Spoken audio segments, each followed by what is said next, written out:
arms. We have the basilic vein. This is the axillary vein. And here's the cephalic vein. And remember, everything's going like this, so blood is coming from the arms, going back towards the heart. Axillary is in the armpit, so it's pretty easy to remember. And then basilic. Cephalic is superficial, it's on the outside. Excuse me. Those are going to have this merging from the axillary into the subclavian on both sides. So we have a right subclavian and a left subclavian. That comes to the brachiocephalic on both sides, and then the superior vena cava. You can see that superior vena cava here again, of course. Okay.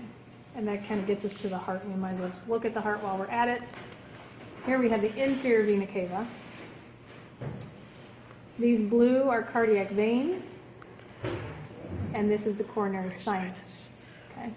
These red, of course, are pulmonary veins. So blood's coming back from the lungs to the heart via pulmonary veins. You can see those pulmonary veins here too. Okay, so these red vessels in the lungs are pulmonary veins. Okay. That means those are pulmonary arteries. You can also see it on the lung itself. That red vessel is the pulmonary vein.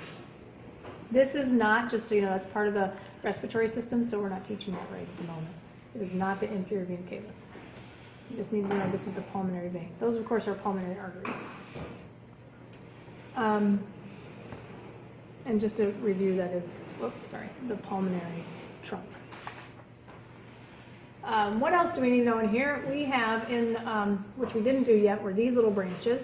Okay, these branches, not that little actually, they run near the carotids, but those are the internal jugular. They come down from the head, so these are internal jugular. This here is the external jugular. You can't see it on that right side, just because it's not shown. Okay, so here's the internal jugulars, here's the external jugular. Then you get in here, we have the hemiazygos, which is right here, and the posterior intercostal.